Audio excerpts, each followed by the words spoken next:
নমস্কার সম্মানীয় দর্শক বন্ধুগণ, বর্তমান সময়ে পশ্চিমবঙ্গে আরএসভি ভাইরাসের সংক্রমণ বেড়ে চলেছে।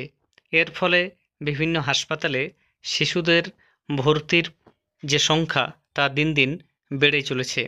এই মুহূর্তে পুজোর মরশুম এবং পুজোর মরশুমে কিভাবে নিজের শিশুকে আপনারা সুরক্ষিত রাখবেন সেই নিয়ে চিকিৎসকরা কী কী পরামর্শ দিয়েছেন বা এই রোগ হলে কিভাবে বুঝবেন, এই রোগের ফলে কী কী ঘটতে পারে, সম্পূর্ণ তথ্য আপনাদের এই ভিডিওতে আমি দেব।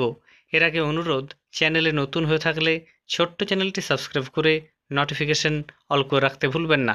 ঘুম, জ্বর, গলায় মারাত্মক ব্যথা, সঙ্গে শ্বাসকষ্ট এমন উপসর্গ নিয়ে সরকারি হাসপাতালে উপচে পড়ছে শিশুদের ভিড়। শ্বাসকষ্ট প্রবল হলে শিশুকে দিতে হচ্ছে পেডিয়াট্রিক ইনটেনসিভ কেয়ার ইউনিট বা পিকুতে। এদিকে সে বেডের সংখ্যা সীমিত। এই মুহূর্তে শহরের সরকারি হাসপাতালে কোথাও 40 জন, কোথাও 30 জন শিশু ভর্তি জ্বর, শ্বাসকষ্টের উপসর্গ নিয়ে। Nilratan Sarkar medical college, Kolkata medical college, SSKM, national medical college, সর্বত্র একই ছবি। চিকিৎসকরা জানিয়েছেন, পুজোর মুখে ফুসফুসের 12টা বাজিয়ে দিচ্ছে রেসপিরেটরি সিনসিটিয়াল ভাইরাস বা আরএসভি। এই নিয়ে আরও কি বলা হচ্ছে দেখুন।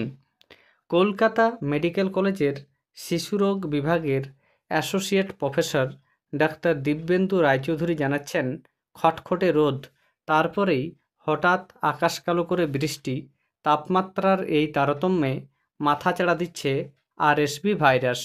শিশুদের রোগ প্রতিরোধ ক্ষমতা অপেক্ষাকৃত কম, ফলে সহজেই তাদের ফুসফুসকে আক্রমণ করছে এই ভাইরাস। সাধারণ জ্বর, সর্দির মতো উপসর্গ দিয়ে অসুখের শুরু। চিকিৎসায় দেরি হলে ব্রঙ্কিওলাইটিস, নিউমোনিয়া পর্যন্ত হচ্ছে এর থেকে। 4 দিন বাকি দেবীর বোধনের, এমত অবস্থায় সতর্ক থাকতে বলছেন চিকিৎসকেরা। পুজোতেও বৃষ্টির পূর্বাভাস দিয়েছে হাওয়া অফিস।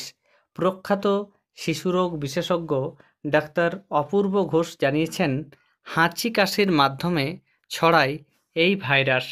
অভিভাবকদের কাছে অনুরোধ, শুধুমাত্র নিজের আনন্দের জন্য বাড়ির ক্ষুদে সদস্যকে জোর করে ঠাকুর দেখতে নিয়ে যাবেন না।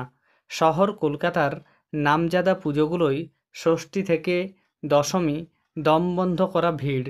ঠাসাঠাসি ভিড়ে শিশুদের না নিয়ে যেতে অনুরোধ করছেন শিশুরোগ বিশেষজ্ঞ ডাক্তার অপূর্ব ঘোষের বক্তব্য, ওই প্রচণ্ড ভিড়ে একটা অস্বাস্থ্যকর পরিবেশ তৈরি হয়। মা বাবারা নিজেদের ঠাকুর দেখার ইচ্ছা মেটাতে গিয়ে ছোটদের আরও কষ্ট দেন। শিশুকে কোলে নিয়ে দমবন্ধ ভিড়ে যাবেন না। ওই ভিড়ে ভাইরাস সংক্রমিত কেউ থাকলে শিশুর মধ্যে সংক্রমণ ছড়াবে দ্রুত। এই সেপ্টেম্বরে কলকাতা মেডিকেলে শুধুমাত্র শিশুরোগ বিভাগের একটা ইউনিটে 14 জন ভর্তি হয়েছে আরএসভি ভাইরাসের সংক্রমণ নিয়ে। ডাক্তার দিব্যেন্দু রায়চৌধুরীর কথায়, অনেক শিশুকে আরএসভি, ইনফ্লুয়েঞ্জা ভাইরাস একসঙ্গে আক্রমণ করছে।